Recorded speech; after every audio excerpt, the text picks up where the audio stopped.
Dr. Leandro Paiola é doutor em agronomia, professor da Universidade Federal do Paraná e possui doutorado e pós-doutorado com ênfase em ciências das plantas daninhas. Dr. Leandro, suas considerações iniciais. Olá, boa tarde.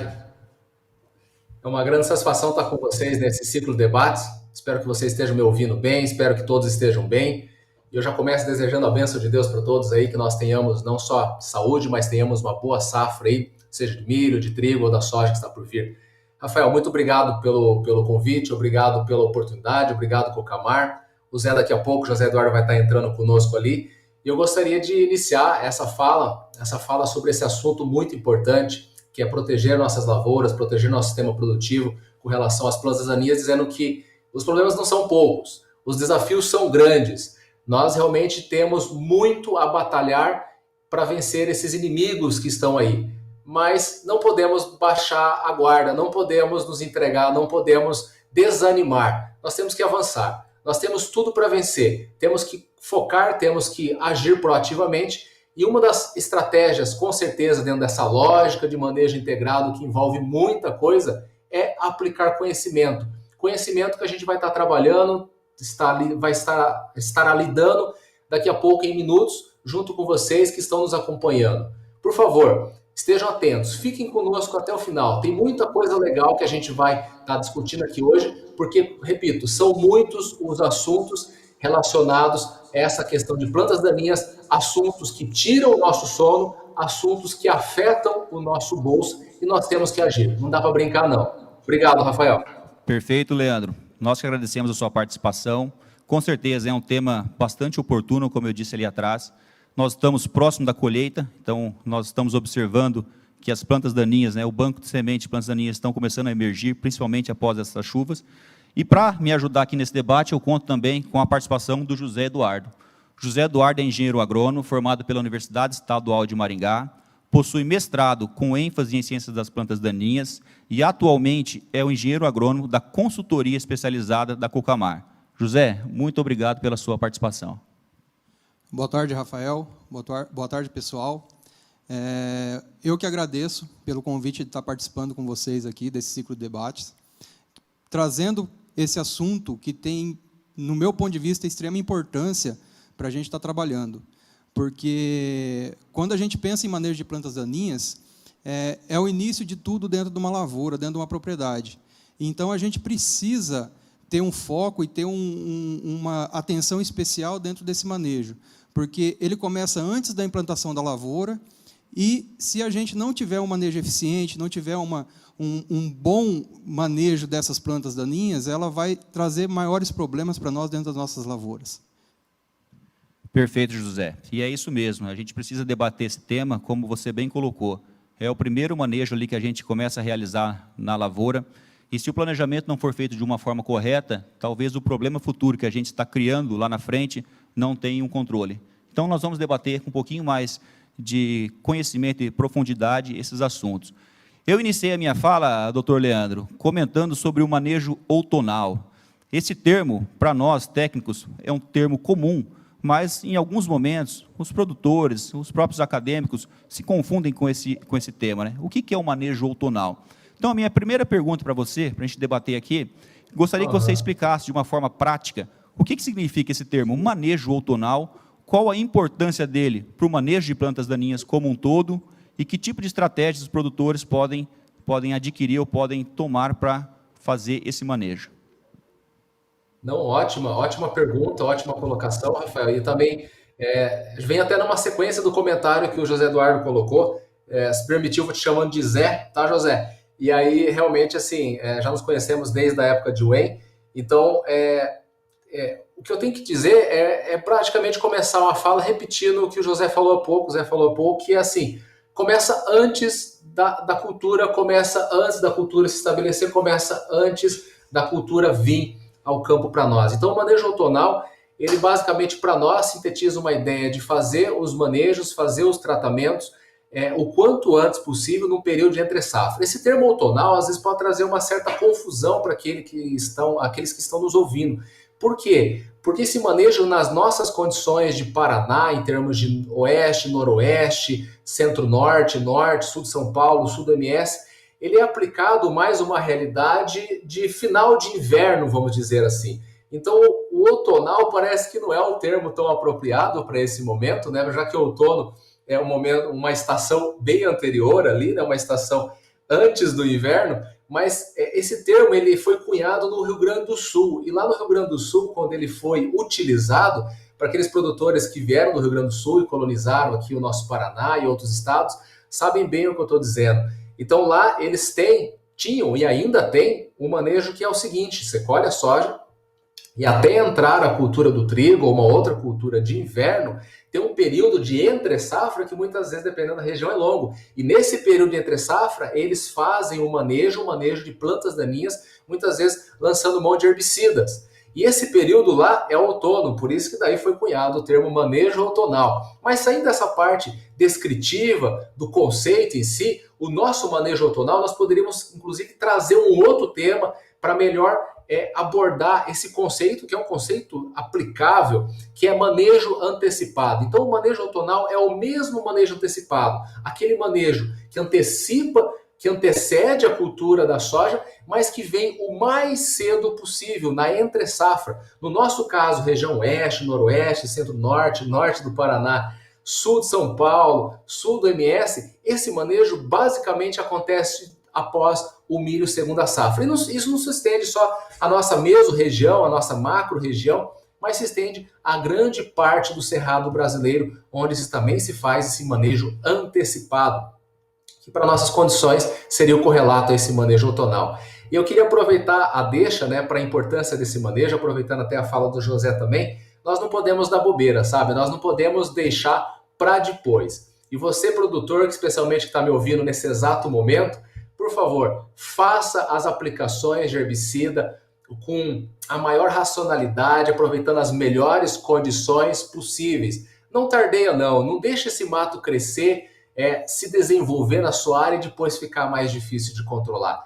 Vamos fazer um bom controle com herbicidas sistêmicos, às vezes associado com contato. Vamos fazer, quem sabe, o uso de um pré-emergente nesse manejo outonal, ou manejo antecipado pós-milho safrinha, pós aquele milho ter baixado a palhada já. Que em algumas regiões esse ano vai ser um pouquinho mais tarde, mas vai sair e vai deixar uma janela grande para depois entrar soja. Não vamos deixar a área suja não, porque tem muito mato aí complicado para o nosso cenário de controle de plantas daninhas. E depois, mais para frente, eu posso até falar um pouquinho dessas resistências todas aí que nos assustam e intolerâncias também, né? Mas obrigado pela pergunta, Rafael. Perfeito, professor. E bem colocado. Mas esse ano nós temos um agravante, né, José? O milho foi plantado mais tarde. Então, essa janela para o manejo dessas plantas daninhas também se encurtou, né? Então, o produtor precisa se planejar de uma forma mais eficaz esse ano, até prevendo ali a possibilidade de falta de algum produto específico para controlar aquela planta daninha que ele tem infestação, com uma grande infestação na sua área. Então, essa janela encerrou. Professor, quando você fala do manejo outonal, uma grande dúvida dos produtores e também dos técnicos é com relação às condições climáticas nesse período. Então, nós sabemos que aquela janela de julho e agosto, que é a janela que normalmente se colhe o milho segunda safra, o clima está seco, né? Baixa umidade do ar, geralmente a gente está com um período de estiagem um pouco mais longo. Mas as plantas daninhas estão ali, né? E verdinhas, capim amargoso e buva, eu não sei o que elas têm ali no DNA delas que sobrevive a qualquer estresse. E aí o produtor fica com dúvida, aplico ou não aplico? Até o nosso técnico recomenda ou não recomenda? Gostaria que você fizesse algum comentário para nós em cima dessa pergunta. Não, perfeito, Rafael. Obrigado aí. É uma pergunta recorrente, né? Ela sempre vem no campo para nós e muitas vezes nos coloca numa saia justa, né? Porque muitas vezes quando a gente vai tentar fazer ponderações que extrapolam por geral, a gente corre algum perigo, né? Então, por favor, não tente aplicar tudo que a gente vai dizer aqui em tudo, sabe? Eu já quero adiantar para vocês que não existe uma receita de bolo única, né? Eu lembro que na faculdade eu ouvia muitos colegas professores falando assim, né? Não existe receita de bolo, não existe receita de bolo. Eu concordo, não existe uma receita única, né? Mas existe a receita para você que me ouve aí, existe a receita para todos os produtores que estão ouvindo, que estão acessando, que são cooperados da Cocamar, que são parceiros, que estão aí pelo Brasil. Existe uma receita para cada um. Então, cada caso é um caso, okay? Que exige de nós técnicos, pesquisadores, consultores, aí procure aquele consultor, aquele técnico ou técnico Camar que atende você. Mas de forma geral, aí estou dizendo de forma geral, mesmo que as condições não sejam as melhores do universo, por favor, pessoal, não deixa para depois, tá? Aproveite as melhores condições possíveis, os melhores horários, às vezes, numa questão de ciclo circadiano, que a gente fala de dia. Procure os melhores momentos num ciclo de 24 horas no seu dia. Quem sabe vai ter que fazer uma aplicaçãozinha de madrugada, no comecinho da manhã, no máximo. E às vezes não vai ser assim. Às vezes você vai ter condições igual agora, esses últimos dias que estamos vivendo aqui, né, em junho, né, que é o quê? Noites frias. Então, quando a gente pensa nesse período de outonal, de manejo antecipado, entre safra, muitas pensam igual no Cerrado, né? Tempo seco, quente, mas a nossa região de centro-sul, sul, nós temos muitas vezes condições de baixíssimas temperaturas. Então, todos esses extremos ambientais, eles não favorecem a ação de herbicidas, ok? Herbicida, para funcionar bem, a planta tem que estar funcionando bem. Só que aí você, produtor, você amigo que está me ouvindo, pode pensar assim, mas espera aí, então eu só vou esperar o ótimo do ótimo. Não, porque muitas vezes, se a gente for esperar esse sonhado ótimo, a gente vai demorar tanto, vai protelar, atrasar tanto a aplicação, que a planta daninha vai passar do ponto, ela vai se rustificar, ela vai perenizar, e aí vai ficar muito, muito mais difícil fazer o controle lá na frente. Então faça alguma coisa, faça uma intervenção, nem se for paliativa, nos melhores horários do dia, nas melhores condições ambientais, cuidando com os extremos. Não baixe de umidade relativa de 50, não aplique acima de 30, 35 de temperatura e também não aplique abaixo de 15 de preferência. E quando eu falo isso, temperaturas baixas, se atente especialmente às médias, tá? E aos picos também. Mas as médias, se teu dia está em temperatura baixa, média como um todo, esquece, deixa para depois, porque pico de temperatura alta, acima de 30, 35, tem muita relação, especialmente com a tecnologia de aplicação. E com temperaturas baixas, presta atenção no que eu estou falando, abaixo de 10, 15 graus centígrados, ela tem a ver com a fisiologia da planta. Por que isso? Porque temperaturas baixas, em torno de 15 a 10 graus ou menos, elas deixam a planta mais lenta, mais atrasada no seu funcionamento. O que a gente fala em termos agronômicos, a sua fotossíntese líquida ela é nula, ou seja, a atividade fisiologicamente ativa e positiva está baixa ou nula. Então a planta, em outras palavras, não está funcionando bem. Planta funcionando bem, herbicida funciona bem. Tente se aproximar do ótimo, mas o ótimo, vocês sabem, nem sempre vai ser possível alcançar. Vamos fazer o que dá. Muitas vezes a nossa lavoura, eu encerro essa fala, essa parte da fala. Muitas vezes a nossa lavoura, a nossa roça vai estar aqui em condição. Vai estar numa condição que praticamente ela está entrando numa UTI. E a gente muitas vezes vai ter que administrar paliativos para fazer ela sobreviver. Tá, ok? Espero que não esteja chegando nesse ponto.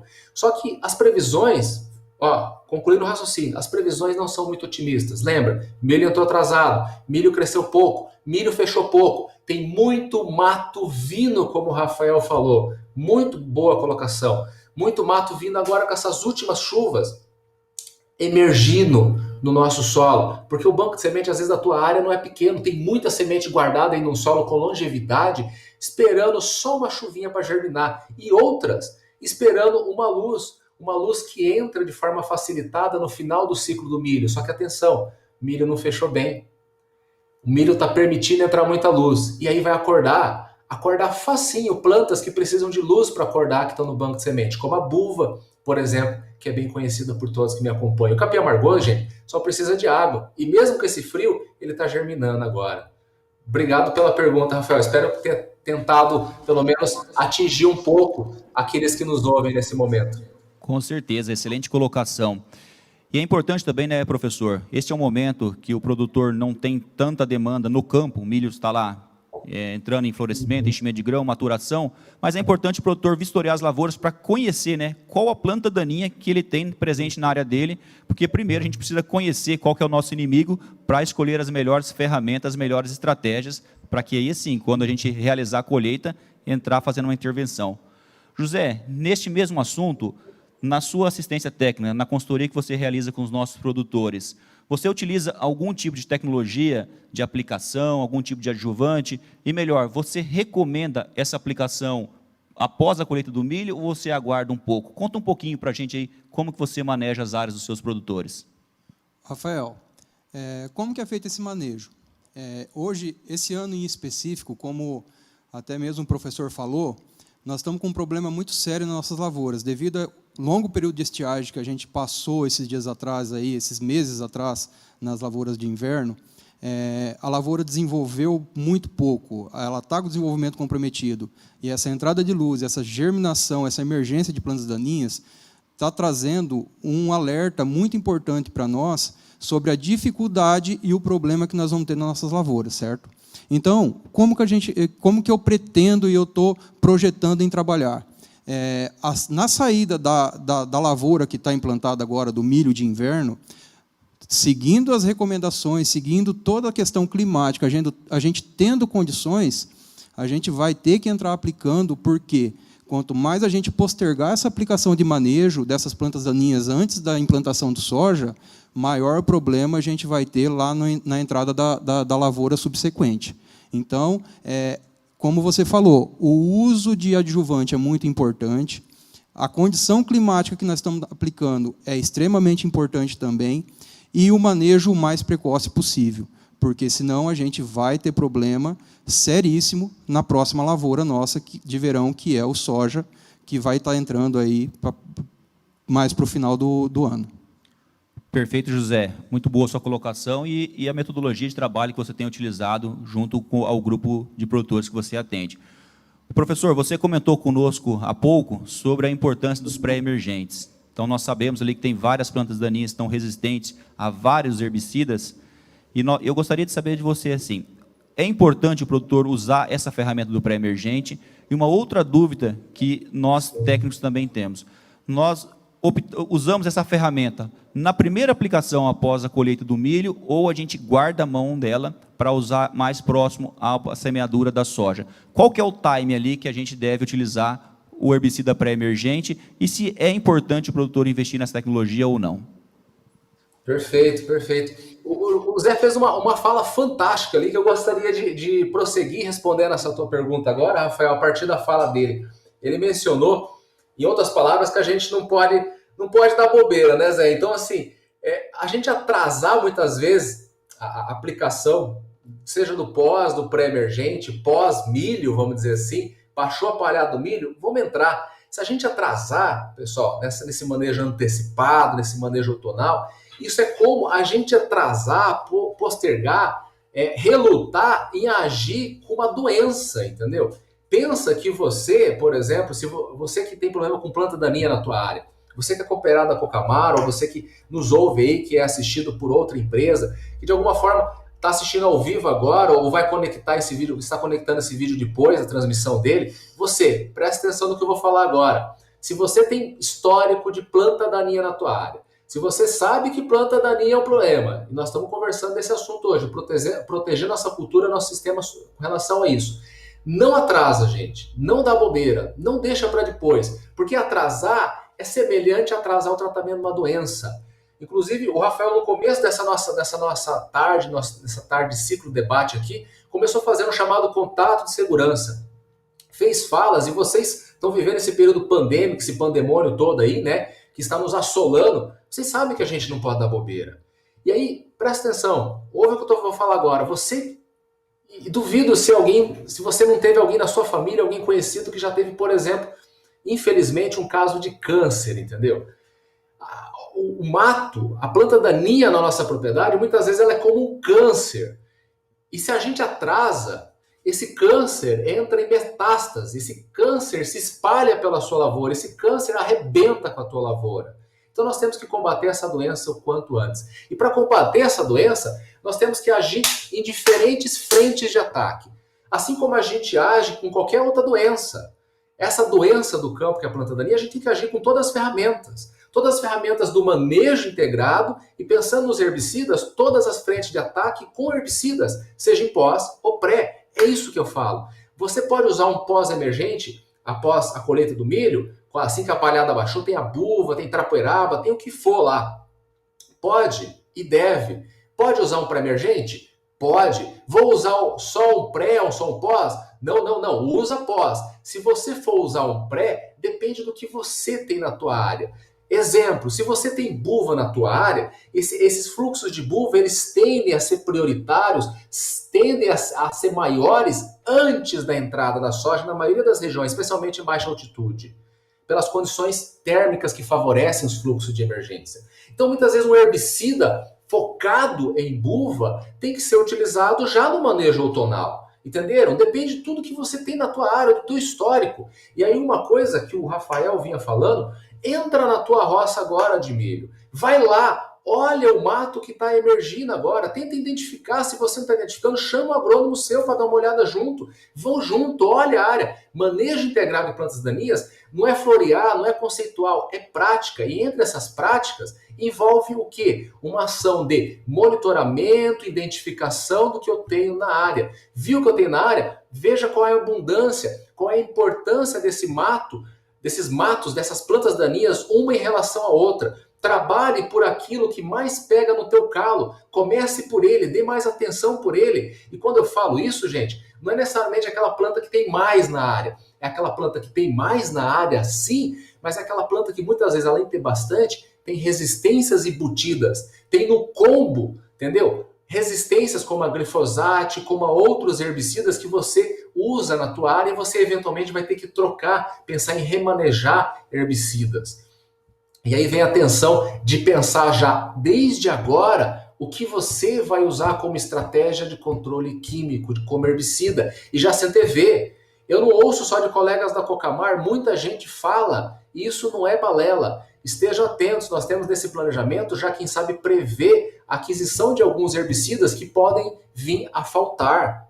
Tem previsão de falta de ativos, então estejam atentos. Esteja atento ao uso de pós e pré. E fechando o assunto de pré agora. O pré pode ser feito pós-milho? Sim, vocês viram que dá para ser feito. Dá para segurar aqueles fluxos, impedindo que as plantas daninhas venham e cresçam e fujam do ponto e você perca as rédeas do controle. A buva mesmo, depois que passa de 6 folhinhas, ela já passou do ponto. E aí você vai exigir de mim, de você, a ação via intervenções sequenciais, muitas eventualmente, dependendo do prazo, dependendo das condições ambientais. Depende de muita coisa. O fato é que o pré-emergente pode ser usado agora. O ideal seria, quem sabe, usar agora depois do milho e depois lá na boca da semeadura. Mas cada caso é um caso. Se você não usou agora porque você acredita que não tem plantas daninhas que venham a comprometer o período entre safra, você com seu técnico verificaram isso, use pelo menos, gente, pelo menos. Agora fica comigo, presta atenção no que eu vou falar. Use pelo menos lá no aplique plante ou no plante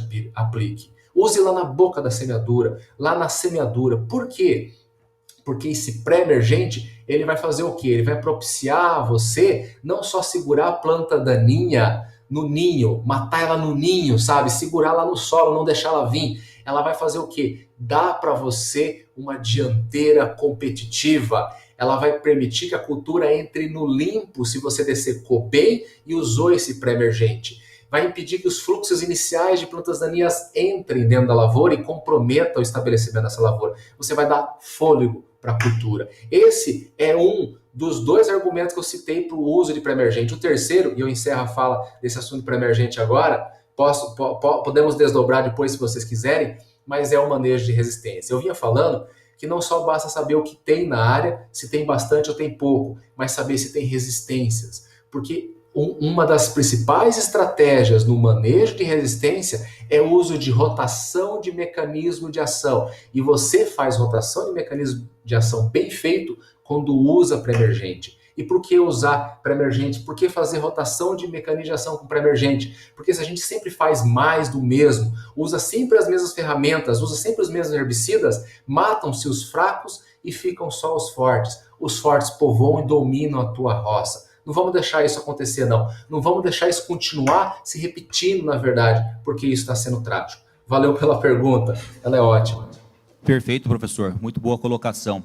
Na verdade, assim, aquele método de controle de plantas daninhas, né, que o produtor no passado estava acostumado, que era só entrar com glifosato, que limpava a área, hoje em dia esse cenário não é mais verdadeiro, né? A gente precisa ter outras estratégias, ter outros tipos de ferramentas para controlar. Só para fazer mais um complemento, gostaria de fazer uma pergunta ainda nesse sentido. A gente escuta, em alguns casos, produtores utilizando herbicidas, principalmente herbicidas utilizados no trigo, junto na dessecação, ali pós-colheita do milho. O que você tem para comentar? É o herbicida Alai, vamos falar aqui o herbicida, mas o que o professor pode comentar da utilização desse herbicida nesse momento ali, pós-colheita do milho? Ok. É uma ferramenta possível, Rafael e todos que me ouvem, José aí também, e é uma ferramenta possível? Repito, é uma estratégia que a gente dá para usar, só que eu tenho que alertá-los do seguinte, o principal uso desse herbicida, que é o metsulfuron, que foi mencionado, o Alai, e os genéricos que possam ter, na verdade, focado no controle de coniza, de buva. Só que aí tem um detalhezinho, que não é bem um detalhe pequeno, né? A maioria das populações de coniza de buva, né, que estão nas nossas áreas, aqui na nossa região de atuação, na região que você que está me ouvindo talvez esteja, elas são resistentes aos herbicidas desse grupo químico, desse mecanismo de ação. Então, muitas vezes eu uso uma dose desse metsulfuron, desse Alai, eu uso esse herbicida, que seria para o trigo, e uso agora no manejo outonal, seria uma possibilidade, dentro do leque de possibilidades que eu tenho, mas eu uso ele e ele não vai ter resposta positiva, porque a minha planta daninha foco, alvo lá para o uso dele, que é a buva, na maioria das vezes, já é resistente a esse herbicida. E com alta frequência de resistência. Nossos estudos em termos de população de resistência, em termos de Paraná, por exemplo, mostram que a maioria das regiões aqui da nossa região de atuação, oeste, noroeste, norte, centro-norte, tem, às vezes, aproximadamente entre 50% e 70% de frequência das buvas na área resistente ao mecanismo de ação desse herbicida. Então, ele perde o principal foco. Além disso, tem um fator que eu não posso deixar de destacar. Todo herbicida ele tem um efeito no ambiente. Esse efeito no ambiente, muitas vezes, em termos de uso para agrícola, pensando em uso agrícola agora só, ele pode ter o que nós denominamos de efeito de solo. Esse efeito de solo é um efeito necessariamente pré-emergente, e aí estão os vários herbicidas pré-emergentes, e outros que muitas vezes são pós-emergentes, como é o metsulfuron, mas que ele tem um efeito de solo tal que ele pode causar, sim, uma fito depois lá na tua cultura. O que a gente chama esse residual, desse efeito de solo indesejado, a gente dá um nome bonito de carry-over. Então, esse efeito, esse residual indesejado, ele pode, sim, impactar no rendimento da tua soja, tá? Então, fica atento com isso. Você, às vezes, vai usar um produto que não tem tanta eficácia, vai querer aumentar a dose e aí vem a cagada. Porque esse herbicida, sim, ele tem um período que você tem que esperar, que oscila ali entre 60 e 75 dias, isso na dose de bula. Mas o que a gente observa, infelizmente, a campo, é o mau uso, doses abusivas, e aí o risco de carry-over, desse efeito residual indesejado no solo, que pode causar uma fito visível ou oculta, que afeta o rendimento da soja, é muito comum. É muito plausível, é muito possível. Então, nós temos que tirar o pé, nós temos que evitar. A mesma lógica se aplica a um outro herbicida, que é o clorimuron, muitas vezes usado até mais próximo da semeadura. E aí é usado em doses abusivas, por exemplo, usados em condição, muitas vezes, que o produtor não espera chover, planta no pó. Você, produtor, não plante no pó, pelo amor de Deus. Mesmo herbicidas auxílicos e outros, como tem relato de fito quando nós semeamos no pó. Muitas vezes aplica-se o herbicida lá no manejo, mesmo antecipado, eu não tenho chuva até a semeadura, e aí planta-se no pó. Aí a cagada está feita. Não façam isso. E aí, às vezes, um bom herbicida como o clorimuron, em alguns aspectos, pode dar fito. Lembrando que o clorimuron também não tem ação efetiva em populações resistentes de plantas como a buva resistente a ALS. Então, muita atenção a detalhes como esse. Você, ao invés de solucionar o seu problema, você está criando outro ainda. Tá? Muito obrigado pela colocação, Rafael. Perfeito, Leandro. Importante lembrar também a todos que estão nos assistindo que vocês podem participar conosco desse debate, interagindo com as perguntas através do chat. Tá? Nós vamos repassar as perguntas ao José e ao professor, e é só alimentar ali no chat que a gente vai identificando por aqui. José, desse tema pré-emergentes, na sua estratégia de manejo, você deve ter áreas que você recomenda, alguns produtores talvez que não têm a tradição de utilizar. Qual que é a sua opinião, a sua visão? É uma ferramenta importante? Faz parte do seu pacote de recomendação? Rafael, com certeza, tá? Por quê? Como mesmo o professor mesmo trouxe para a gente, é uma ferramenta a mais, onde a gente consegue manejar e mitigar essa questão de plantas resistentes ou aumentar essa resistência ou essa tolerância a moléculas herbicidas aí que a gente tem hoje no mercado. Por quê? O que acontece? Quanto mais a gente coloca uma determinada molécula em mais vezes dentro de uma lavoura, o risco maior da gente ter uma planta tolerante ou resistente, um difícil controle dentro dessa lavoura, ele vai se agravando cada vez mais, certo? Então, o uso do pré-emergente, ele é importantíssimo para a gente estar fazendo esse manejo, porque hoje a gente sabe, dentro da lavoura, a gente tem plantas daninhas que está difícil o controle dela já, como trapoeraba, poaia, a própria buva, o capim amargoso, tem alguns relatos já de picão, capim pé de galinha, que cada ano que passa, cada safra que passa, está se aparecendo mais dentro das nossas lavouras e o controle está ficando cada vez mais difícil. E essa ferramenta, com os pré-emergentes, é fundamental para a gente diminuir a pressão de uso de uma determinada molécula dentro das nossas lavouras para controle dessas plantas. Então, é essencial e a gente recomenda dentro da consultoria, eu recomendo. É claro que a gente analisa a área, analisa a condição, analisa cada situação, a gente tem uma recomendação. Porém, ela não é descartada, muito pelo contrário, a gente utiliza bastante e a gente está vendo nos últimos anos resultados excelentes no manejo, no auxílio no manejo dessas plantas daninhas para nós. Perfeito, José, muito bem colocado.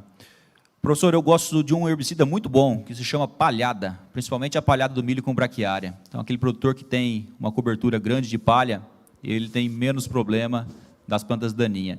Agora eu queria trazer um tema que é bastante também oportuno, interessante e gera dúvida, tanto para os nossos técnicos, tanto para o produtor. E eu entendo essa dúvida, porque essa medida de manejo que eles realizam em algum momento facilita a aplicação, que é misturar o herbicida para controlar as plantas de folha larga, junto com o herbicida para controlar as plantas de folha estreita. E aí você faz uma vistoria na área e você tem as duas plantas lá em algum momento, ou você tem uma planta num estágio mais avançado do que a outra. E aí, professor, posso misturar? Não posso misturar? Perde eficiência? Não perde eficiência? Aumento a vazão? Coloco adjuvante? O que eu faço numa situação como essa? Não, ótima, ótima. São ótimas perguntas, ótimas colocações. E repito o que o Rafael disse há pouco. Por favor, deixem mais perguntas, participem ali via chat. E eu gostaria, antes de responder a tua pergunta, a tua última pergunta, Rafael, até você colocou uma coisa interessante que eu ia deixar até para falar mais ao final, mas eu vou aproveitar a tua deixa. Com certeza eu concordo plenamente com você quando você fala a questão da palhada, da palha no sistema. Eu entendo também, como você e como muitos outros da nossa área, da área de ciências agrárias, com muitos produtores que nos acompanham nesse momento, que a palha, com certeza, é o melhor herbicida quando nós pensamos no sistema produtivo, numa lógica de manejo integrado, usando tudo que a gente tem possível. Pré-emergente é bom, pós-emergente é bom, até a enxada, em alguns cenários, ela se torna necessária e boa também, né? Mas vamos deixar esse instrumento de castigo medieval, esse instrumento aí de castigo para alguns, assim, alguns até gostam, infelizmente, fazer o quê, né? Mas deixa a enxada de lado. Vamos trabalhar com práticas boas, como formar palhada, como é a integração aí, como é o consórcio milho-braquiária, né? Esse invólucro protetor que a palhada cria, impedindo, em termos de barreira física emergência, ou até impedindo que a luz acorde algumas plantas daninhas, como é a buva, o picão, o amarantos, como são as espermacosses, cito aí a vassourinha de botão, cito a erva quente, que precisam da luz para acordar. Então são várias plantas daninhas que são muito suprimidas ou praticamente são anuladas em termos de germinação e emergência quando eu tenho palha no sistema. Isso é muito importante. Isso sim, somado a um bom pré-emergente, somado a boas dessecações, nos dão aquela dianteira competitiva. E só um exemplo para você, produtor, que ainda está achando que pré-emergente é perfumaria, não é. É necessidade hoje. Como o José vinha falando, use, não deixe de usar. E faça a rotação de mecanismo de ação para a gente não fazer mais do mesmo, sabe? Eu vou dar um exemplo bem prático do que está acontecendo agora em termos de Brasil. Nós temos muitos colegas, amigos agricultores que estão perdendo muito com caruru resistente a glifosato lá no Rio Grande do Sul e nos Campos Gerais. E para esse produtor que tem caruru resistente a LS, herbicidas como clorimurol, metsulfuron, que foram mencionados anteriormente aí, resistência não só a eles, mas resistente também a LS e glifosato, então resistência múltipla. Ou seja, fica difícil controlar esse danado. E aí se a gente deixa para fazer em pós, aí a coisa complica. Vai sobrar poucos herbicidas, como o Fumeza-Fem e outros protox. O velho Flex, o velho Cobra, que nós usávamos na década de 90, começo de 2000, que dão fito um pouco na soja, ou até muito, dependendo da dose, condição ambiental e etc. Então vamos evitar isso. E quem já trabalha com caruru resistente a essas resistências que eu mencionei, inclusive, múltiplas, nós sabemos que, considerando os fluxos de emergência que ele tem dentro da soja, se nós não usarmos pré-emergente, nós vamos ter muita dificuldade de controlar esses fluxos depois dentro da soja, porque são vários fluxos, e a plantinha passou de 2, 4 folhinhas ali, já começa a ficar mais difícil. De 6 folhinhas, então, esquece, tá? Então, vamos ter atenção, facilita a nossa vida e evita problemas futuros em termos de pressão de seleção, de gerar resistência na sua área, tá? E falando da pergunta que foi colocada aí, a questão de mistura de herbicida. Eu posso misturar os pré-emergentes com pós? Sim, em geral é compatibilidade, mas misturo latifolicida com graminicida, ou seja, aquele herbicida para folha larga, o herbicida para folha estreita, posso misturá-lo? Aí vamos usar o velho depende agronômico, depende do que eu tenho como herbicida, tá? Então, alguns cenários, especialmente esses de banimento do paraquat, muitas vezes nós vamos ter que sim fazer algumas misturas para suplementar ou complementar aquele efeito que seria, quem sabe, do paraquat. Isso é triste, isso é complicado em termos de ferramentas, né? Nós estamos perdendo as ferramentas, né? Seja por falta de disponibilidade no mercado ou por banimento de alguns produtos. Mas eu vou dar um exemplo bem clássico e bem conhecido aí no meio agronômico, que é importante para você que está nos acompanhando aí, talvez, tá? Que seja aquela jogadinha que se faz quando eu tenho duas espécies. Entre as principais do Brasil, eu posso destacar o quê? Duas, a coriza e o capim amargoso, ou seja, a buva e o capim amargoso. Essas duas espécies exigem herbicidas distintos para o seu manejo, né? Folha larga, folha estreita. E muitas vezes o produtor se pergunta, e nós nos perguntamos, e aí, posso ou não fazer a mistura? Posso, por exemplo, fazer a mistura do herbicida hormonal, como é o 2,4-D, com graminicida, como é um cletodin, um select ou outro genérico, entendeu? Posso ou não posso? O ideal é não fazer, não faça de preferência, tá? Eu sei que tem muitas receitas que rolam aí, o pessoal dizendo, não, você aumenta a dose do graminicida para compensar o efeito que nós chamamos de antagônico, tá? Mas via de regra o efeito antagônico existe. Alguns herbicidas graminicidas sofrem menos esse efeito do que outros, mas em geral o auxínico imputa, coloca esse antagonismo em jogo, não dá para misturar os dois. O ideal, olha só o que eu vou falar, gente, fica comigo.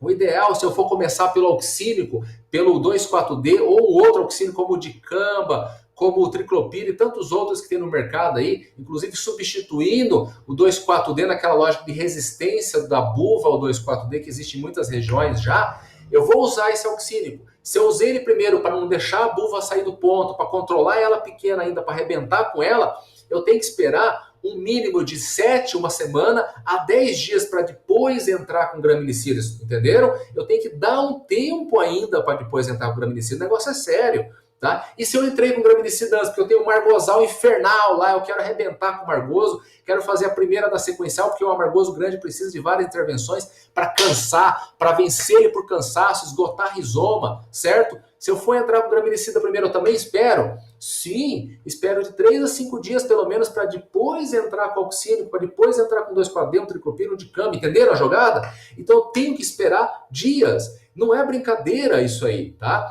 Então, alguns herbicidas têm um efeito antagônico nítido. O que é esse efeito antagônico? Você mistura 1 mais 1, não dá 2, ele dá 1, ele dá meio, ele dá 0, um afeta o outro, de tal forma que a aplicação fica muito prejudicada.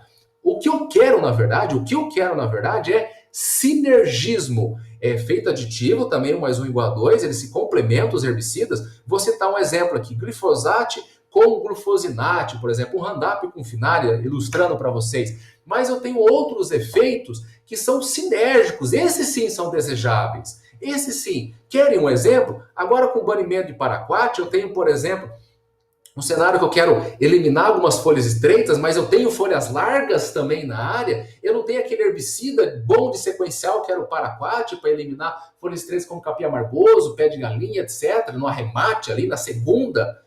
Mas eu vou fazer o que agora se eu tenho folhas estreitas e folhas largas? Eu posso usar, quem sabe, um graminicida, aqueles que eu vinha mencionando anteriormente com vocês, e usar um outro que é mais focado em folhas largas, por exemplo? Posso, mas não o auxínico. Eu não posso usar oxínico, eu posso usar, quem sabe, um Protox. Aí eu vou pensar no carfentrazole, fluoxazin, sulfenacil. Essas moléculas, se vocês que estão me ouvindo não associaram com produtos comerciais, eu não vou ficar mencionando aqui, até para não parecer que está sendo uma propaganda de produto. Converse com o seu técnico, converse com o seu agrônomo, ele vai saber colocar de forma muito prática isso para você também. Você pode fazer algumas associações de graminicida com herbicidas latifolicistas sim, mas são algumas, não são todas. Tá? Você pode misturar, por exemplo, um espectro geral, como é o glufosinato que eu mencionei anteriormente, com graminicida? Também pode. Então algumas coisas podem ser feitas.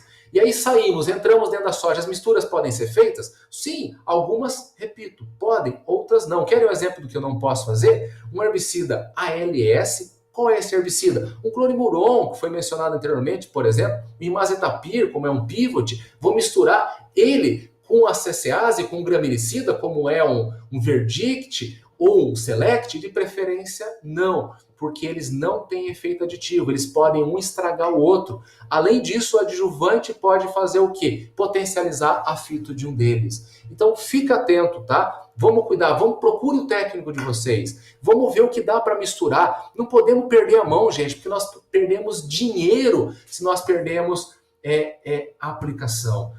Nós vamos poder perder não só dinheiro, perder time de aplicação, porque o herbicida no sistema é investimento. Se eu perdi a casadinha do produto, se eu perdi a entrada, eu perdi investimento, ok? Fica atento, gente. Vamos lá. Perfeito, professor. E essa é uma dúvida bastante recorrente ali a nível de campo. Agora nós temos uma pergunta do nosso cooperado Guilherme. Boa tarde, doutor Leandro.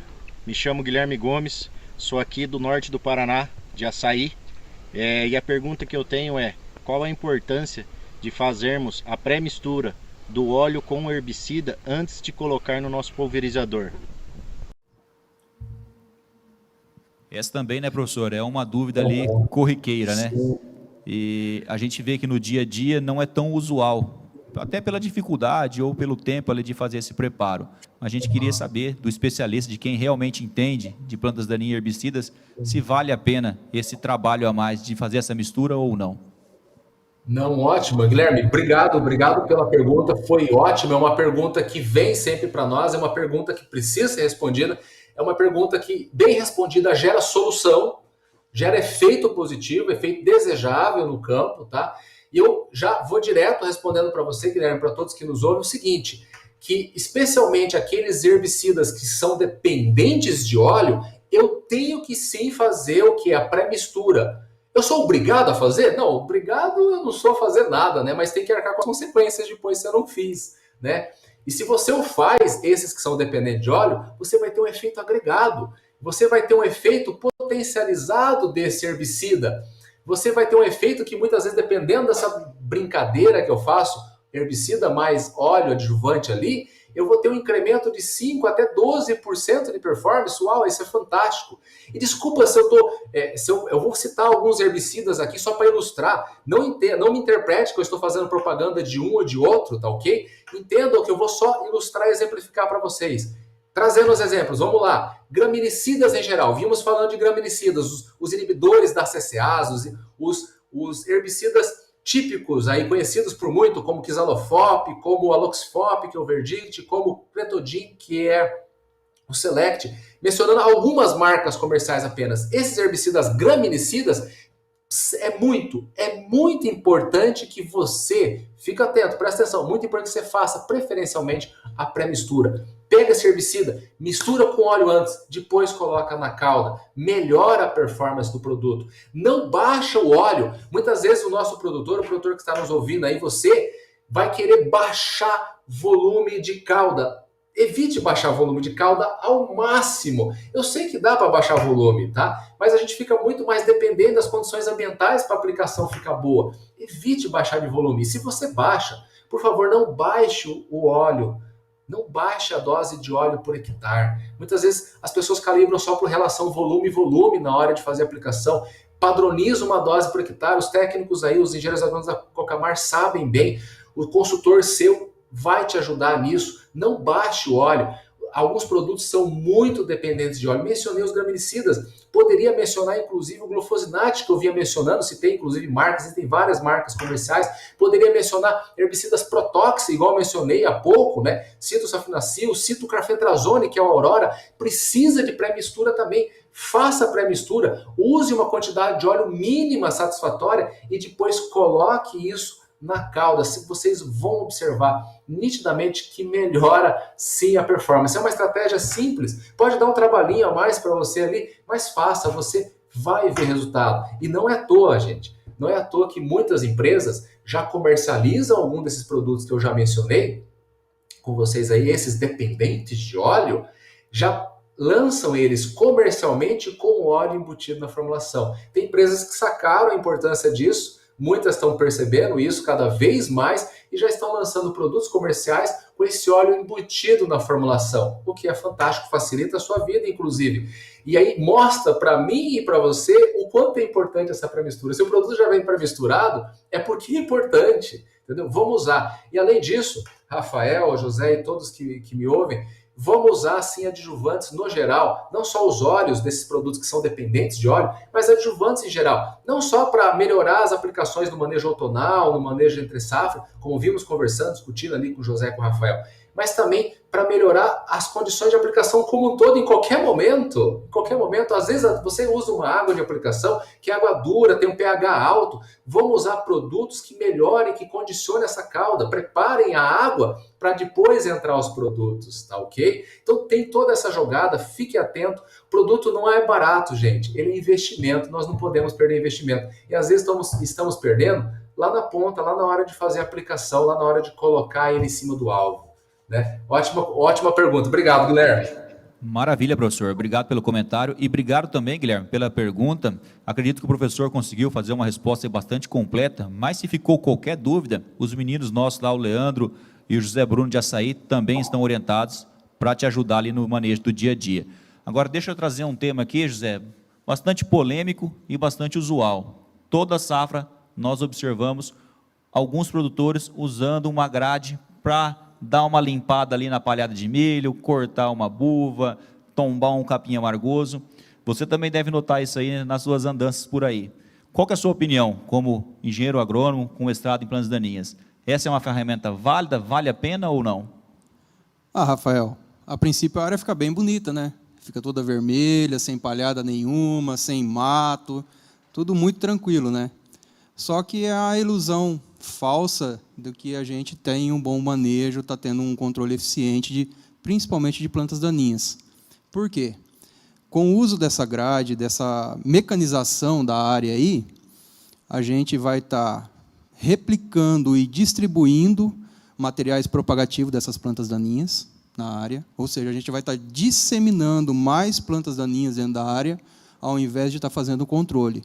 Além de vários outros problemas que a gente pode trazer dentro da lavoura, que é a compactação de solo. A gente está sujeito a uma compactação de solo, ou seja, dá uma desestruturada física do solo, certo? A gente vai entrar com uma lavoura num plantio convencional, ou seja, a famosa palhada que a gente já comentou, o professor já comentou também, a gente vai estar destruindo essa palhada, essa cobertura do solo, deixando a lavoura muito mais suscetível a ter um problema de escaldadura, com excesso de temperatura na superfície do solo, e prejudicar drasticamente e significativamente o desenvolvimento inicial dessa lavoura. E todas as outras coisas aí, as outras empecilhos que a gente encontra, né, numa área de plantio convencional, que é o solo seca mais rápido, tem maior temperatura, a lavoura se desenvolve menos, ela sofre mais para desenvolver e, o final de tudo, ela vai limitar a produtividade nossa, ao invés de resolver o problema nosso, que é plantas daninhas. Então, resumindo aqui tudo que eu estou falando, O que vai acontecer quando a gente entra com uma mecanização dessa, com uma gradagem numa área para tentar buscar um manejo de plantas daninhas? A gente, ao invés de estar controlando essas plantas daninhas, nós estamos disseminando ela mais na área, a gente vai estar descobrindo o nosso solo, deixando o nosso solo mais vulnerável a perder água, e a cultura que vai estar sendo implantada ali, ela vai entrar muito mais vulnerável a efeitos climáticos adversos que a gente pode ocorrer, e nos últimos anos a gente está passando dentro do ciclo das nossas lavouras. Então, é uma situação complicada. A gente tem que mudar essa cultura, fazer com que o produtor pare de pensar que grade vai trazer benefício para ele. Só vai trazer um custo operacional elevado e vai estar aumentando os problemas de manejo da lavoura dele, subsequente. Perfeito, José. Além do que, a gente também pode estar provocando ali um começo de erosão, né? E aí assoreando os rios, o produtor perdendo aquela camada mais fértil do solo dele. Professor, com esse comentário do José, eu sei que o manejo com grade eu também não sou a favor, mas o manejo como uma roçada, um manejo mecânico de um capim amargoso é bem-vindo ou não? O que você poderia comentar para nós? Não, sim. Saindo da grade indo para a roçada já melhorou bem, né, Rafael? Eu acho que o José falou tudo ali. Nós realmente temos que evitar ao máximo esses manejos mecânicos, né, esse manejo de revolvimento do solo. Não que ele não seja uma ferramenta dentro do manejo integrado, é também uma opção, mas é o fim de linha, sabe, pessoal? É o fim de carreira. Você que está me ouvindo aí, por favor, deixe isso lá para o final. Tenta fazer tudo antes, porque, como o Zé bem pontuou, nós temos muito mais ônus, muito mais negativo do que bônus e coisa positiva nesse manejo. É aquele manejo do desesperado, entendeu? Não façam. Né? Alguns falam, não, mas eu quero fazer. Poxa, então vai por conta e risco, né? Mas eu não recomendo. Vocês acabaram de perceber que o Rafael e o Zé também não recomendam. Então, assim, é fim de carreira, é fim de linha. E eu só quero acrescentar uma coisa que, além do que o José falou, ele foi brilhante, né, na colocação dele. O Rafael também acrescentou a questão de pensar em sistema, erosão, mas tem um outro negócio que nós não podemos esquecer. Quando a gente revolve o solo, nós temos uma ilusão de que estamos controlando o mato, sabe? Aquele revolver a touceira do capim amargoso, dar uma mastigada na buva ali, a pessoa vai ter aquela sensação de que está eliminando, resolvendo o problema, mas não está. Ele pode estar resolvendo provisoriamente, sim, mas e a dispersão via pedaços de rizoma desse capim amargoso? A sementeira que vai vir depois disso, porque quando a gente mete a grade, gente, a gente tem que lembrar que revolve o solo, ressuscita um monte de fruto, vem aquela sementeira que está lá embaixo, tudo para cima, e você vai ver na tua área planta daninha que você não via, quem sabe, faz muito tempo. Deixa isso de lado, se possível. Faça o possível, inclusive, para deixar isso de lado. Agora, roçada não. Roçada é fantástico, ainda mais se você tem manchas em algum pedaços da área, né? Você não precisa fazer roçada na área toda, a tua área é pequena. Faça roçada assim, especialmente para algumas plantas daninhas de folha estreita, aquelas rizomatosas como o rabo de burro e o capim amargoso, é fantástico. Quando você faz a roçada, você ajuda a esgotar o tecido de reserva dela. Essa percepção a gente não tem tão nítido para plantas daninhas de folha larga, como é o caso da buva, trapoeraba não, entendeu? A gente está tentando entender para vassourinha de botão e outras, alguns dizem que é bom, outros dizem que é ruim, isso se aplica também à erva quente, mas plantas perenizantes, plantas perenes, plantas de folha estreita, rizomatosas, como é o capim amargoso, sim, roça. Se você tem uma mancha na tua área, mete uma roçada lá. Ela vai servir como a primeira aplicação de graminicida caprichada, aquela que você faz às vezes uma dose dobrada, assim, sabe? Para dar um pau, para arrebentar o capim amargoso. Vai substituir às vezes essa primeira aplicação. Vai ser como, inclusive a primeira aplicação de graminicida, muitas vezes de herbicida, a gente fala de roçada química até, porque a gente baixa a massa do capim amargoso. A roçada mecânica faz isso. Ela poda, roça, arrebenta, faça essa roçada o mais baixo possível para arrebentar bonito mesmo. E aí, na hora que o capim amargoso rebrotar, espera ele rebrotar pelo menos um palmo, uns 15, 20 centímetros. Rebrotou isso, aí entra com graminicida caprichado junto com glifosato para poder arrebentar com esse capim amargoso. É claro que muitas vezes, se você está fazendo roçada, está planejando fazer roçada, é porque esse mato não está pequeno. Às vezes, com duas intervenções, a roçada mais o graminicida, mais o herbicida, você não vai resolver. Você vai precisar de mais uma aplicação de herbicida e às vezes essa vai ser lá dentro da cultura só. tá? Então, mas é uma estratégia possível sim, Rafael. Perfeito, perfeito, professor. Bom, o tempo voa, mas nós temos ainda espaço para mais duas perguntas e eu acho uma delas muito pertinente e eu queria saber a sua opinião. Estão chegando aí mais duas novas tecnologias, né, embarcadas na genética da soja, Xtend 2 e Enlist. Queria saber a sua opinião, o que essas tecnologias trazem de benefício para o produtor, quais cuidados esse produtor precisa tomar assim que ele ter a decisão de cultivar uma genética dessa. Queria uma opinião sua, que com certeza no Supra Pesquisa vocês têm resultados já. Então traz um pouquinho de informação para nós, professor, por gentileza. Não, ótimo, tá aí, né? Realmente a gente está na iminência, né? Está na expectativa, está na ansiedade, inclusive, dessas tecnologias virem. E eu procuro sempre olhar pela lógica do meio copo cheio, né? Alguns preferem olhar pela lógica do meio copo vazio, né? E exaltam demais os aspectos negativos potenciais que essas tecnologias vêm oferecer. Mas eu vou destacar aqui os aspectos positivos, e dentre esses aspectos positivos, são herbicidas que eu posso acrescentar no sistema, no sentido de favorecer a rotação de mecanismos de ação, no sentido de combater algumas plantas daninhas, e não é só buva, por exemplo, que a gente vinha trabalhando muito até como modelo de estudo, mas também quando eu penso em outras plantas daninhas, como a trapoeraba, por exemplo, que é uma planta daninha que está aumentando muito, como são as espermacosse, como são a richardia, que é a poaia, né, que o Zé mencionou ali, poaia vai aumentando muito, então são herbicidas que podem agregar. E essas tecnologias, seja o Xtend ou o Enlist, não agregam só em termos de herbicidas auxílicos hormonais no sistema, mas uma das tecnologias eu vou poder inclusive colocar um outro herbicida que hoje eu não uso na soja em pós, que é o glufosinate. Eu já posso usar no milho quando o milho é LL, quando o milho é Liberty Link, assim como eu posso usar quando o algodão também, o pessoal do Cerrado, é um LL, é um Liberty Link, ou seja, tolerante ao glufosinate. Então eu vou ter uma dessas sojas, dessas tecnologias, que é tolerante. E aí a gente pode deixar bem claro o que são essas tecnologias. O Xtend vai vir embutido, além da questão de lagartas, vai vir a tolerância ao glifosato, que já é conhecida por todos que me acompanham, e a tolerância ao dicamba, que é um ótimo herbicida, especialmente para o controle de buva, certo? Além de outras plantas daninhas, como é o caruru, que a gente vinha mencionando, que o pessoal está tendo uma dificuldade muito grande mais ao sul, certo? E está aí surgindo focos pelo Paraná como um todo, e não só na região dos Campos Gerais. E aí se acrescenta outras espécies, como a questão do leiteiro, que inclusive teve um relato recente de resistência a glifosato aqui no Brasil, tem suspeita de resistência a glifosato também no Paraguai, já tem resistência a outros herbicidas. Então a gente tem muito problema, aí picão que é resistente a glifosato no Paraguai, já tem disso aqui no Brasil também. Então tá sobrando problema. A gente tem que achar solução para isso. E essas tecnologias podem ser solução. A Xtend é uma delas, glifosato e dicamba. Então, o que eu tenho no Enlist? Essa é o Xtend. O Enlist já é um pouco diferente.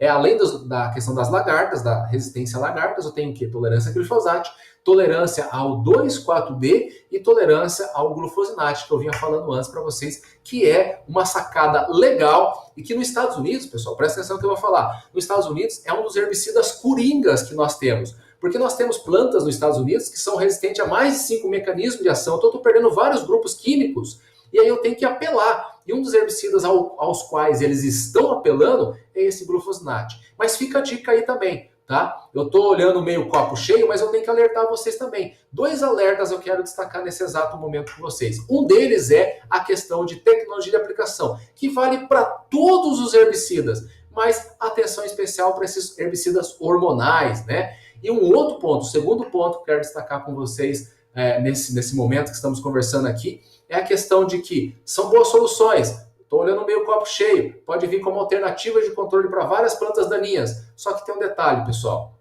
Se eu começar a abusar dessas tecnologias, se eu começar a fazer aquele velho mais do mesmo, como eu vinha fazendo com o glifosato, lembra daquela regrinha de tanto usar sempre o mesmo produto, eu mato o quê? Os fracos e ficam o quê? Os fortes. E os fortes dominam o sistema. Daqui a pouco vai ter planta daninha, super planta daninha aí, que não morre a quase nada mais. Observando, gente, que eu tenho algumas plantas já no Brasil, a exemplo da própria buva, que não morre a vários mecanismos, não morre a glifosato, não morre a clorimuron, não morre a paraquat diquat, não morre a 2,4-D em algumas regiões.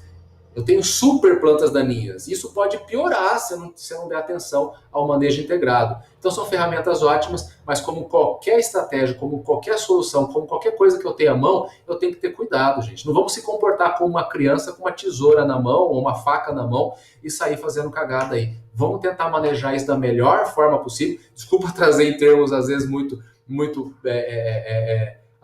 coloquiais, mas a gente não pode fraquejar, não pode fraquejar, gente. Vamos usar, mas vamos usar com parcimônia, né? Vamos usar com equilíbrio, com cuidado.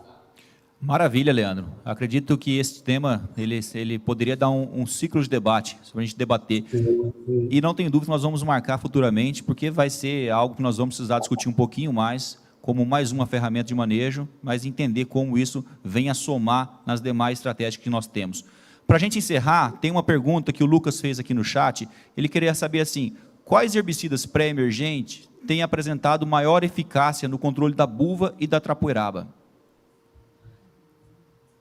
Essa é uma pergunta boa, hein, Rafael? Essa pergunta aí, assim, eu vou tentar assim, exemplificar para vocês, tá? Não me interprete mal, assim, às vezes algum colega vai falar assim, não, tá sendo comercial. Não, gente, eu vou citar alguns exemplos possíveis para vocês aqui. Lancem mão na medida da demanda de vocês, e além daqueles que eu vou citar como exemplo, existe uma infinidade de produtos. Então eu tenho vários produtos no mercado que performam bem em cima de trapoeraba e buva, conforme foi questionado. E por favor, gente, se tiver mais perguntas, coloca no chat aí para a gente trazer para o público, aí, trazer para a galera toda, compartilhar aí as demandas de vocês. Então, trapoeraba e buva. Eu tenho vários herbicidas que performam bem. Se a gente for fazer um apanhado, quem sabe, do melhor, eu começo a separar alguns produtos que são misturas, inclusive, de herbicidas. Então, tem alguns que, inclusive, no Paraguai já tem misturas triplas, mas pensando em Brasil, um exemplo clássico, né? Vou citar dois aqui para vocês terem ideia dessas misturas. Uma das misturas é sulfentrazone com diuron e a outra mistura é imazetapir com flumelxazin, tá? Não vou citar a marca comercial aqui, acho que eu vou citar, Rafael, se me permitir eu cito aqui. Um deles é o Stone, o outro é o Zetamax, mas só para ilustrar. Não estou dizendo que só tem isso, tem coisa nova que está vindo aí. Então essas misturas são ótimas. Eu poderia citar uma outra. Quer que eu cite uma outra? Eu vou citar uma outra aí para vocês. Uma que inclusive está vindo no mercado agora, que é a mistura do quê? Piroxsulfone com flumelxazin, que é o Kyodin. Então assim, estou lembrando de algumas aqui, mas tem outras. Algumas em estudo, algumas já lançadas como essas. Algumas que estão no Brasil, umas que estão no Brasil e no Paraguai. Então, assim, fiquem atentos a esses herbicidas que fazem as casadinhas. Eles, além de pegarem bem essas plantas daninhas que foram mencionadas aí, eles vão trazer, quem sabe, um guarda-chuva maior para vocês, um espectro melhor de controle. Porque lembra, para mim escolher um pré-emergente, para mim recomendar e posicionar é uma coisa, procure engenheiro agrônomo, se atenta às características do produto, às características físico-químicas do ambiente, do solo, que é o foco, né, onde vai ser depositado esse produto, mas para escolher, gente, um dos critérios é o quê? É espectro, depois é seletividade e saber se esse pré-emergente vai estar rotacionando de fato o mecanismo de ação. Tá? Então esteja atento a esses elementos. Então se tem 3 misturas, por exemplo, para ilustrar, se eu penso em produtos isolados, né? Pego um produto isolado agora, para pegar as duas plantas daninhas. Cito, por exemplo, o sulfentrazone, que tem espectro sobre as duas plantas daninhas como exemplo. Mas se eu quero pegar mais buva, por exemplo, eu tenho como exemplo, que eu vou ilustrar aqui para vocês, o diclosulam. Então, sulfentrazone, um exemplo boral, diclosulam, um exemplo spider. Então, assim, trazendo alguns exemplos apenas, pensando em buva. Se eu penso agora em trapoeraba, vamos trazer um exemplo, não de misturas, agora de produtos isolados. O S-metalaclor, que é do Algold, por exemplo, é uma ótima ferramenta. Sulfentrazone, que eu mencionei anteriormente, boral, também é uma ferramenta para trapoeraba. Então, eu tenho ferramentas que podem ser utilizadas, seja para um, seja para outro, tenho misturas já comerciais, tenho misturas que podem ser feitas a campo, com a consultoria do engenheiro agrônomo que atende vocês. Sempre procure engenheiro agrônomo. Não tem prescrição de produto sem engenheiro agrônomo, tá ok, gente? Então eu só ilustrei alguns. Desculpa, Rafael, se eu fui muito incisivo em alguns exemplos, mas eu acho que eu não teria como colocar isso para a galera sem ilustrar. E são vários produtos. Além desses que eu mencionei, existem outros, tá, gente? Eu só ilustrei com alguns aqui para trazer como exemplo de possíveis. Por que eu trouxe esses exemplos? Porque eles são necessários para mostrar para mim e para você que eu tenho opções inclusive de rotacionar mecanismos de ação para evitar resistência. Maravilha, Leandro. Perfeito. Não, os exemplos foram fundamentais. E é importante ressaltar aqui, produtor, que a Cocamar é imparcial. Então, nós não defendemos uma bandeira específica. Nós somos multimarcas, temos todo o portfólio para que o nosso engenheiro agrônomo recomende para você aquilo que realmente a sua lavoura precisa. Então, o professor citou alguns exemplos, mas os nossos técnicos estão extremamente preparados para indicar o melhor produto para o manejo da sua área. O tempo é curto, na verdade, nós até passamos um pouquinho do nosso horário. Eu queria agradecer, professor, a sua participação, seus excelentes esclarecimentos. Eu acho que a gente poderia continuar conversando por muito mais tempo e provavelmente teremos outras oportunidades. Se essa vacina andar, eu gostaria de fazer esse evento presencial. Acho que é muito mais dinâmico a participação do produtor, a gente poder bater um papo, depois toma um cafezinho junto, tira aquelas dúvidas que ficaram, mas, infelizmente, nós também não podemos deixar de transmitir a informação e hoje este é o método de levar a informação ao produtor. Então, eu gostaria de passar a palavra para você, para que faça as suas considerações finais. Não, ok. E eu faço os mesmos votos, Rafael, assim, vão na torcida, vão nas preces aí, que Deus abençoe que em breve estejamos presencialmente, né? E eu me coloco inteiramente à disposição, não só para estar em mais eventos online como esse, que eu acho que tem uma acessibilidade muito grande, mas eventos presenciais que são muito mais gostosos, a interação, o olho no olho, o toque, né? A presença é essencial, nós somos humanos, nós precisamos disso. Então, eu me coloco inteiramente à disposição.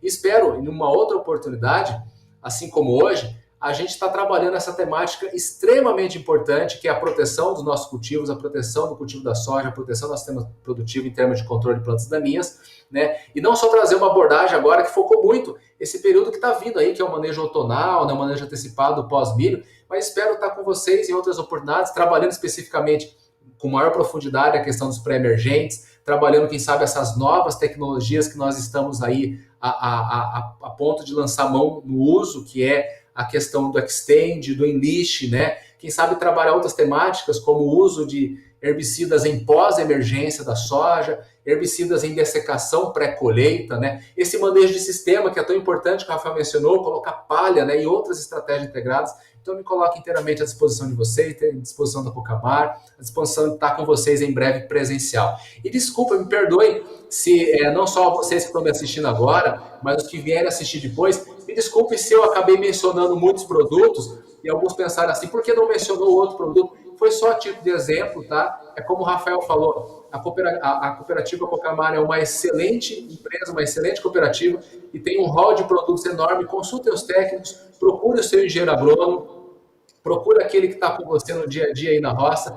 Ele vai ter, com certeza, junto com você, a configuração de um posicionamento mais assertivo, uma prescrição adequada. Sempre procure o engenheiro agrônomo para obter o receituário, obter recomendação mais assertiva, tá ok? Não deixe, isso é imprescindível, é essencial. Nós tivemos aqui só um bate-papo, só procurei ilustrar. Espero que as informações tenham sido úteis para vocês que estão nos acompanhando. E que Deus abençoe. E por último, Rafael e José, eu gostaria, além de agradecer vocês, agradecer a Cocamar, agradecer a todos que nos ouvem, fazer um convite final. Eu sei que estamos transmitindo pelo YouTube, esse vídeo vai ficar no YouTube. Eu quero convidar você que nos acompanha a também acessar o nosso canal no YouTube, o canal que é meu, do professor Alfredo, que é do Supra Pesquisa, que é o canal vinculado à Universidade Federal do Paraná, é um projeto de extensão nosso. O canal no YouTube chama Professores Alfredo e Leandro Albrecht. Se você digitar apenas lá no cursor, Professores Alfredo e Leandro, você já vai encontrar inclusive esse logo aqui do nosso grupo de pesquisa. Entra lá, acessa, dá uma olhada no que tem lá, se inscreve, ativa a notificação, compartilha a informação. A informação precisa chegar onde ela é necessária. Vamos fazer a coisa certa, do jeito certo e na hora certa. Não vamos dar bobeira, gente. Valeu, gente. Até a próxima. Deus abençoe. Combinado, professor. Muito obrigado. E eu sou suspeito em falar porque eu acompanho o canal e ali realmente vocês trazem informações muito, muito atualizadas, aplicadas ao nosso dia a dia. Muito obrigado em nome da Cocamar, em nome de todos os produtores. Um grande abraço e muito obrigado. José, eu também que sei que a sua agenda é bastante corrida, mas muito obrigado por estar participando conosco desse debate e deixo também as palavras para você fazer a consideração final. Rafael, Eu que agradeço, cara, pelo convite, tá? Aqui não foi uma participação minha, e sim vocês me convidaram a ter mais uma aula com o professor Leandro, que já vem me acompanhando todo o meu desenvolvimento profissional, a minha educação, desde a época da faculdade, que foi um professor meu na graduação, depois ele foi meu banca de defesa do mestrado, e é uma pessoa que eu admiro bastante como pessoa e como profissional, tá? E agradeço bastante também pelo convite, tá, da Cocamar, de vocês, departamento técnico, né, nós, departamento técnico, em estar participando e estar trazendo um pouquinho do meu dia a dia e as ferramentas e a forma, um pouquinho da forma de trabalho que eu venho desenvolvendo dentro do grupo de produtores que eu estou trabalhando.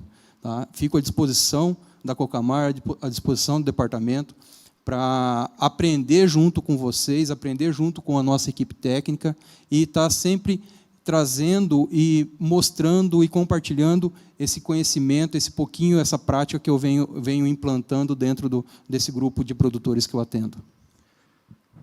Perfeito, José. É sempre importante compartilhar as experiências, né? Acho que é só assim que nós crescemos e conseguimos aumentar a produtividade. Bom, pessoal, chegamos ao fim do nosso debate.